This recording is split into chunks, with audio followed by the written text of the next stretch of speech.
Terima kasih. Eh, saya alumnus UGM ya, saya Dr. Edi Hardum. Pertama gini, Rektor UGM mengatakan bahwa Joko Widodo itu adalah lulusan UGM, tapi dia tidak mengatakan bahwa ijazah Jokowi itu asli. Ya, dia tidak mengatakan itu asli. Nah, dari putusan-putusan di sidang KIP ini merupakan senjata bagi kami dalam menghadapi Polda Metro. Ya, kami akan tanyakan ijazah asli yang Polda Metro pegang itu dari siapa? Apakah ada daftar tanda terima dari UGM? Kalau misalnya dari UGM, ini jelas membantah ya keterangan dari rektor sendiri bahwa dia tidak pegang ijazah asli itu karena sudah di tangan Jokowi. Ya, berarti itu pertama. Berarti Polda Metro dapat dari Jokowi sendiri. Nah, data dari Polda Metro ini, ijazah asli ini nanti akan dicocokkan dengan legalisir yang diterima oleh KPU. Kami akan kejar siapa sih yang melegalisir sebenarnya. Ya, karena laporan dari sejumlah aktivis ulama ya dan Roy Suryo CS ke Bareskrim mengatakan mereka tidak pegang ijazah aslinya tapi fotokopi, hanya dibanding dengan 3 temannya. Sementara Polda Metro mengatakan ada aslinya. Nah, ini yang akan kami kejar. Nah, lalu yang kedua yang ingin saya katakan, sebenarnya UGM belum terlambat ya kalau ingin memang menyelamatkan kampus ini. Saya mengatakan UGM itu pertama pihak rektorat, dalam hal ini pejabatnya di bawah pimpinan rektor sekarang. Mungkin sudah saatnya alumni UGM untuk kita membentuk tim independen untuk menelusuri ijazah Jokowi ini. Soal Jokowi ini, apakah benar atau tidak memang dia kuliah dan lulus dari UGM. Dan saya sayangkan seperti yang saya katakan di luar tadi, bahwa sayangkan sekali UGM tidak seperti yang dilakukan oleh UI ketika proses doktoralnya Bahlil itu diragukan. UI segera membentuk tim independen dan menganulir gelar doktornya Bahlil. Ya, sebenarnya UGM harus melakukan ini. Dua kampus yang paling baik di negeri ini, ya, saya pikir UGM segera membentuk tim ya, guru besar UGM itu dosen-dosen.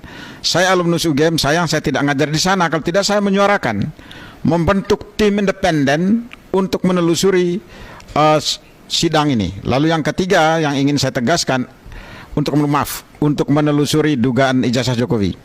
Lalu yang ketiga yang ingin saya katakan bahwa dengan adanya putusan ini sebenarnya memang UGM itu selama ini sudah melakukan kekeliruan yang sangat besar, fatal, yaitu dia menutupi itu seolah-olah dia tidak tahu Undang-Undang Keterbukaan Informasi Publik itu, terutama pasal 18 harus diuji di sini. UGM itu sebenarnya pelopor paling depan untuk memberikan informasi publik.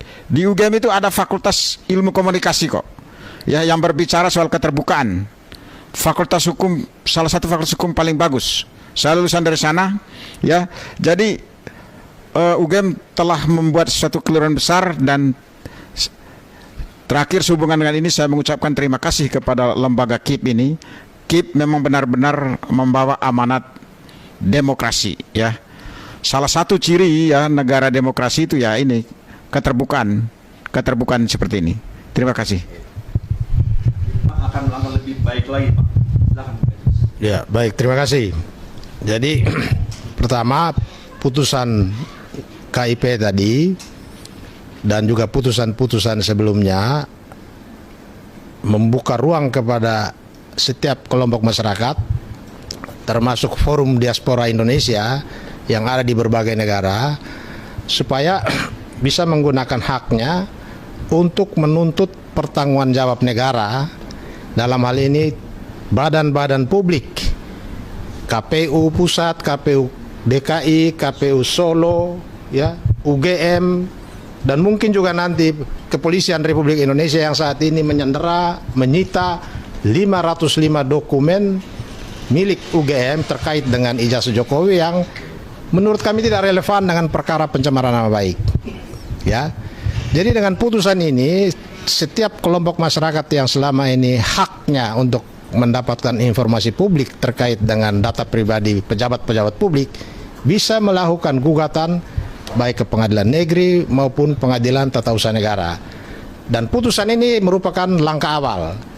Langkah selanjutnya atau pertarungan yang sesungguhnya adalah gugatan dari berbagai kelompok masyarakat terhadap UGM, terhadap KPU, terhadap Jokowi, terkait dengan upaya mereka selama ini menutup-nutupi informasi publik yang seharusnya berdasarkan putusan ini adalah hak publik yang harus diberikan.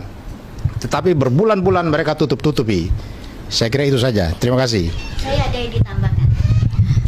Ada satu hal yang kami sama sekali tidak menyangka, bahwa di persidangan pertama majelis menyatukan semua permohonan, sehingga pada persidangan pertama itu terjadi cross check, ya, cross check bahwa KPU memang tidak pernah melakukan verifikasi faktual, bahwa UGM memang ternyata tidak mempunyai permintaan, dan banyak hal lagi.